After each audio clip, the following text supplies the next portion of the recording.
오늘 본문은 되게 잘 알려진 대목이고요. 그리고 뭐 매주마다 저희가 첫째 주마다 가정주일이니까 영유아부부터 예, 청년부에 이르기까지 동일한 본문을 읽는 것은 저희의 뭐 관례니까 잘 알 겁니다. 이 대목을 읽고 나면 분명한 결론과 분명한 적용이 나오고 그리고 부담스러운 결과가 우리에게 따라옵니다. 예, 적용과 결론은 괜찮은데 부담스러운 결말이 이어지죠. 왜 그러죠? 22절 때문이죠. 예, 이 사람들이 예수를 따랐기 때문입니다. 그것도 앞에 보니까 다 버리고 주님을 따랐다라고 증언되어 있기 때문입니다. 조금 더 이 이야기를 좀 입체적으로 살펴보면 이 이야기는 여기만 기록된 게 아니라 우리가 갖고 있는 네 권의 복음서 중에 세 권의 복음서가 이 모든 기록을 동일하게 기록하고 있습니다. 여러분이 갖고 있는 성경책을 잘 봐보시면 그 18절 위에 소제목을 보시면 마가복음에도 그렇고 누가복음에도 동일한 이야기가 기록되어져 있는 것을 알 수 있습니다. 근데 우리가 약간 이 이야기를 잘 살펴보면 누가복음 이야기를 잘 살펴보면 그렇습니다. 아주 유명한 대목이죠. 이 사람들이 그러니까 제자들이 밤이 맞도록 그물을 내렸는데 고기를 잡지 못하는 그 장면이 여기에 기록되어져 있습니다. 그리고 나서 콜링을 했을 때 이 사람들이 다 버리고 따랐다는 이야기가 기록되어진 겁니다. 그런데 어떻게 보면 마태는 그 밤이 맞도록 수고한 그 이야기를 일부러 기록을 하지 않은 것 같습니다. 그러니까 마태라는 사람은 이 고기를 잡는 것보다 버리고 따라갔다는 데 조금 더 주안점을 두었던 것 같습니다. 그러니까 이 동일한 이야기지만 이 부분을 약간 생략했던 것 같은데 어떻게든 여튼 그렇습니다. 오늘 설교의 제목을 다시 한번 기억해 보면 다 버리고 따라가도 괜찮은가입니다. 여러분 어떠세요? 다 버리고 주님 따라가면 괜찮나요? 아니요라는 말이 들린 것 같습니다. 예, 예. 아멘이 잘 안 나오죠, 솔직히. 예. 쉽사리 대답이 나오지 않습니다. 네. 방금 얘기한 것처럼 또 아니라고 말할 수도 있죠. 근데 우리는 아무래도 이 다 버리고 주님을 따라간다는 이 워딩 자체를 어, 되게 손익 계산으로 계산할 때가 많습니다. 손익의 구조로. 이 정도 했으니까 이 정도 받아야 된다. 약간 주고받거니의 구조로 우리가 잘 받아들일 때가 되게 많은 것 같습니다. 그럼 이 본문에 해당하는 이 사람들에게 적용을 시켜보면 여러분 이 사람들이 받았던 건 그럼 뭔가요 대체? 약속도 없습니다. 18절부터 22절을 눈을 씻고 아무리 뒤져보아도 너희가 나를 따라오면 이 정도는 해주겠다라는 그런 이야기 단 한 구절도 없습니다. 그냥 부르셨을 뿐입니다. 그리고 이 사람들은 자기가 가졌던 모든 것들을 버리고 따라갔죠. 예. 조금 더 이야기를 생각해 보면 마태는 기록해 놓지 않지만 이 사람들은 기대했을까요? 고기가 예상외로 잘 잡히는 걸? 방금 전에 그 일이 있었습니다. 누가복음에 보면 1절부터 11절에 보면 정말 그 이야기가 있고요. 근데 솔직히 고기가 많이 잡히는 것만으로 주님을 위해서 따라가는 것, 다 버리고 주님 따라가는 건 뭔가 이렇게 수지타산이 솔직히 안 맞잖아요. 네.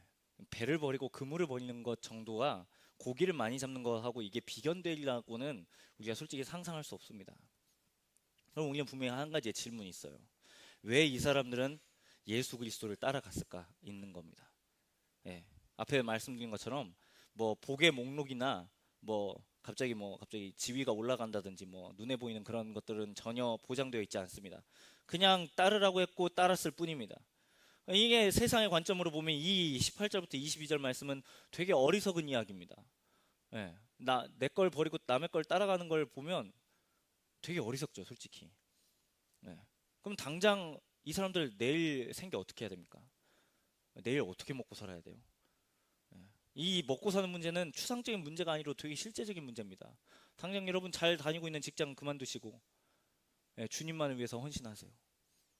주님이 챙겨주실 겁니다. 만약 이런 설교에 감동을 듣고 정말 때려치신다면 여러분 이런 말 해도 될지 모르겠지만 다시 생각해 보아야 됩니다. 네, 다시 생각해 보아야 됩니다. 약간 조금 우리의 틀에 맞게 적용을 해보아야 됩니다. 그러니까 이 그리스도의 제자가 된다. 그리스도를 위해서 삶을 헌신한다. 예수 그리스도를 위해서 삶을 살아야 한다라는 이 등등의 교훈들은 알아요, 머리로는.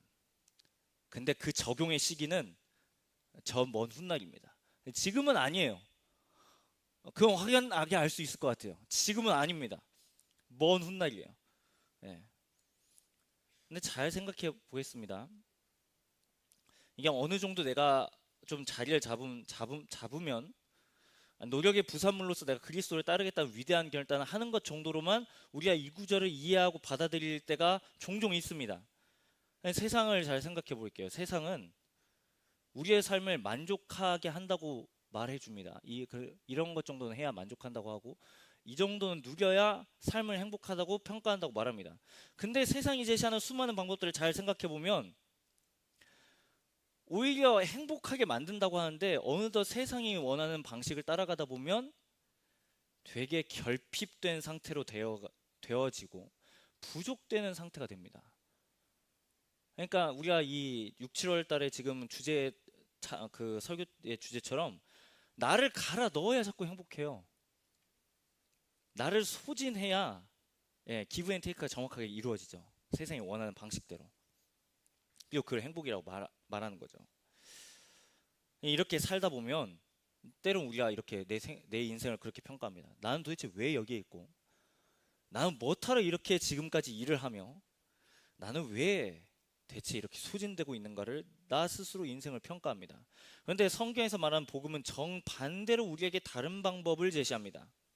복음이 제시하는 방법입니다. 이미 모든 것이 복음은 우리 안에 있다라고 설명합니다. 다시 한 번 더, 이미 모든 것이 우리 안에 있다라고 말합니다.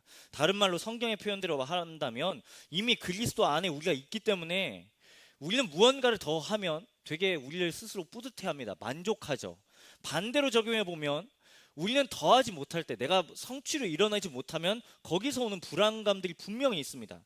그런데 복음은 분명하게 이러한 만족감과 불안감 동시에 벗어났다라고 제시합니다.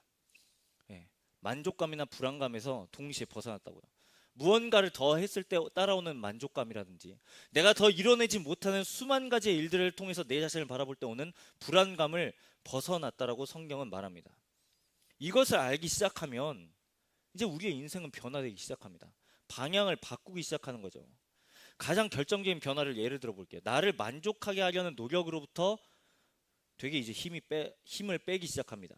문화 내러티브는 끊임없이 우리에게 주장합니다. 자기 자신에게, 그러니까 너 스스로를 집착할 때, 너 스스로 원하는 인생을 살 때 잘 사는 것이라고 말합니다. 그게 처세 수 있는 거고 지혜롭다라고 제시하고요. 그걸 끊임없이, 내가 원하는 걸 끊임없이 찾고 구할 때 비로소 행복에 이르렀다고, 행복할 수 있는 그 첫걸음을 떼기 시작했다라고 제시합니다. 근데 잘 생각해 보면 나를 집착하면 집착할수록 행복하기보다는 피곤해요. 피로감을 느낍니다. 앞에서 설명드린 것처럼 우리는 그렇게 살다가 굴레에 갇혀요. 이제 이러려고 내가 공부했나, 이러려고 내가 이 직장을 선택했나, 이런 굴레에 갇히는 우리 자신을 발견합니다. 하지만 복음은 정반대의 내용을 계속해서 제시합니다. 복음을 만나면 모든 것을 다 받은 것이라고 말합니다. 다시 오늘 본문 이야기를 돌아가 볼게요. 18절부터 22절의 말씀을 보면, 갈릴리에 있던 4명의 어부가 자신의 배도 버렸고요, 자신의 그물도 버렸습니다. 이 사람들이 예수를 따라갈 수 있었던 이유를 정확하게 말해놓고 있지 않습니다. 18절부터 22절에 보면. 그러니까 어느 정도 우리가 추론해야 돼요. 지금 이 본문은. 그러면 분명하게 알 수 있는 건 이 사람들이 전에 맛보지 못한 무언가를 예수라는 인물을 통해서 맛보았다라는 우리가 가능성을 생각해 볼 수 있습니다. 이 사람들은 어부입니다. 직업이 어부예요. 이 사람들은 생계를 유지할 수 있는 유일한 수단은 물고기를 잡아서 파는 겁니다. 아니면 물고기를 가져서 자신이 먹던가, 아니면 팔았겠죠. 그게 당연히 더욱더 삶을 영위하는 방법이었겠죠. 그러면 당연히 이 사람들의 가장 큰 소망과 소원과 꿈은 만선일 겁니다. 늘 배를 출항했을 때 부푼 꿈을 안고 가겠죠. 오늘은 내가 더 많은 고기를, 어제보다 더 많은 고기를 갖고 오는 게 이 사람들의 소망이었을 겁니다. 그러니까 이건 낭만이 아니라 어떻게 보면 당장 고기 못 건져내면, 못 잡으면 이 밥벌이 못 하는 거예요. 그냥 되게 현실적입니다. 이게 낭만일 수도 있겠지만 동시에 현실적이에요.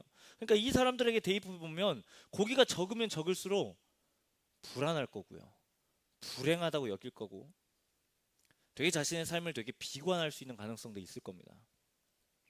그럼 반대로 적용해 볼까요? 고기가 많으면 당연히 상대적으로 배가 부르겠죠. 거기서 오는 만족감이 분명히 있을 겁니다. 하지만 중요한 건 그 사람들이 아무리 많은 고기를 잡았다고 하더라도 그 잡은 고기가 영원하진 않아요. 영원하진 않아요. 또 고기를 잡아야 돼요. 고기를 팔고 나면 고기 없는 부분을 또 채워 넣어야 되고 다시금 채워서 또다시 팔아야 되고 또다시 살아야 되고 또다시 그렇게 밥벌이를 이루어 가야 되는 그런 반복되는 이루어지는 과정들이 이루어질 겁니다. 그러니까 이런 굴레 가운데서 이 사람들은 그리스도를 만났습니다. 그럼 당연히 우리가 생각해 봤을 때 우리는 충분히 이 사람들의 굴레에 있어서 이 예수라는 인물을 만났을 때 이 불안감이나 만족감이 동시에 해결되었다는 것을 어느 정도 상정해 볼 수 있습니다. 그렇기 때문에 이 사람들이 예수께서 19절에 말씀하실 때 나를 따라오라 내가 너희를 사람을 낚는 어부가 되게 한다고 했을 때 이 사람들은 곧장 20절 봐보세요. 그들이 고민하지 않았어요. 곧이라는 표현을 볼 때 곧 모든 걸 버리고 예수 그리스도를 따라갔습니다. 이걸 잘 생각해 봐야 됩니다. 이게 우리의 작은 삶이지만 이게 우리에게 상당히 놀라운 도전을 우리 가운데 제시합니다. 우리는 자기중심적으로 살면 잘 사는 것이라고 말하는 문화 가운데 있습니다. 자기중심으로 살면 나 혼자 잘 살면 잘 사는 거예요.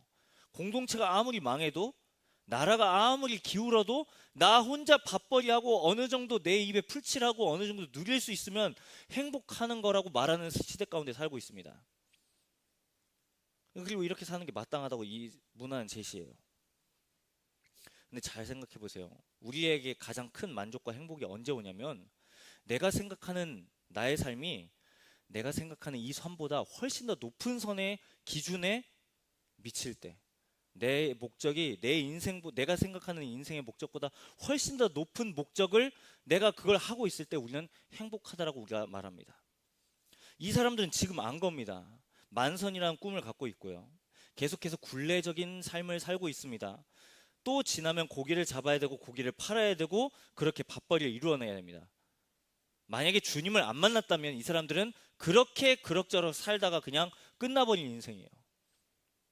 근데 이 사람들이 따라올 수 있었던 이유는 예수라는 인물의 삶을 보고 나의 인생이 저분을 통해서 내가 따라가면 지금 당장은 내가 만선을 이루지 않아도 훨씬 더 높은 목적이 있기 때문에 그 목적 때문에 내가 나의 삶을 드리기로 결단한 겁니다. 그러니까 이 사람들이 20절과 21절, 22절에 보면 동일한 반복된 구절들을 볼 수가 있어요. 20절과 22절에 보면 반복되는 이야기가 적혀져 있죠. 네, 세 가지를 버립니다. 20절에는 그물을 버렸고요. 22절에는 배와 아버지까지 버립니다. 지금 그러니까 여러분 이제 이 설교의 결론과 적용을 가면 자 이제 다 했으니까 자 이제 여러분 이제 부모님 버리시고요. 직장 때려치시고요. 그러면 곤란한 겁니다. 네. 지금 이 배와 아버지와 그물을 버렸다는 건 이 사람들이 그만큼 자신의 삶의 전부를 버리고 예수를 따랐다는 겁니다.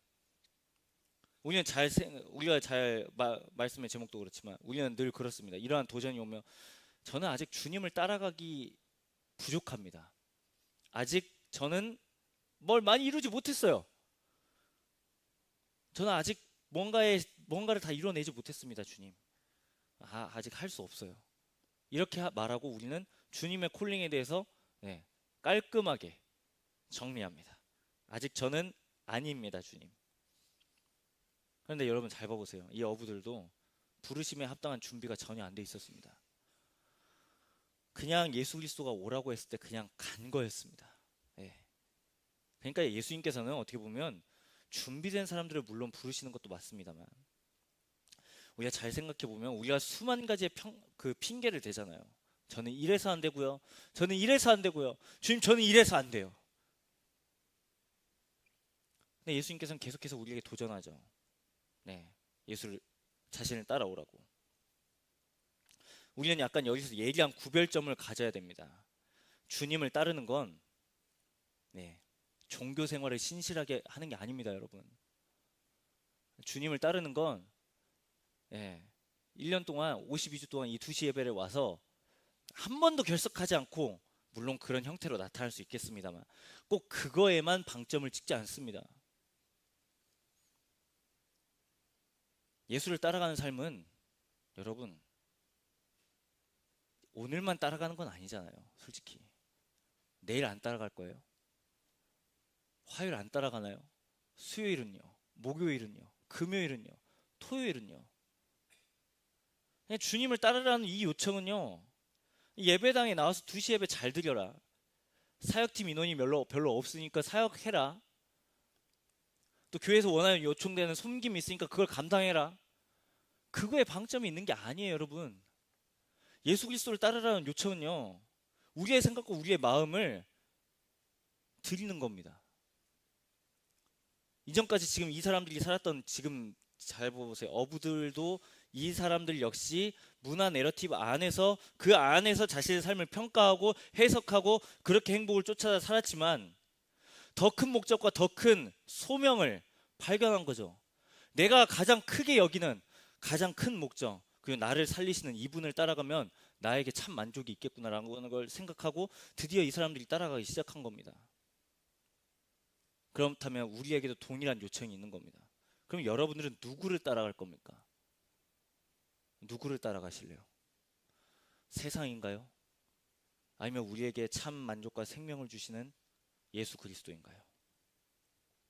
오늘 본문은 이것에 대해서 우리에게 도전하고 있습니다.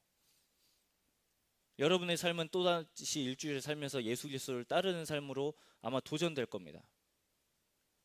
그때마다 우리는 기억해야 돼요.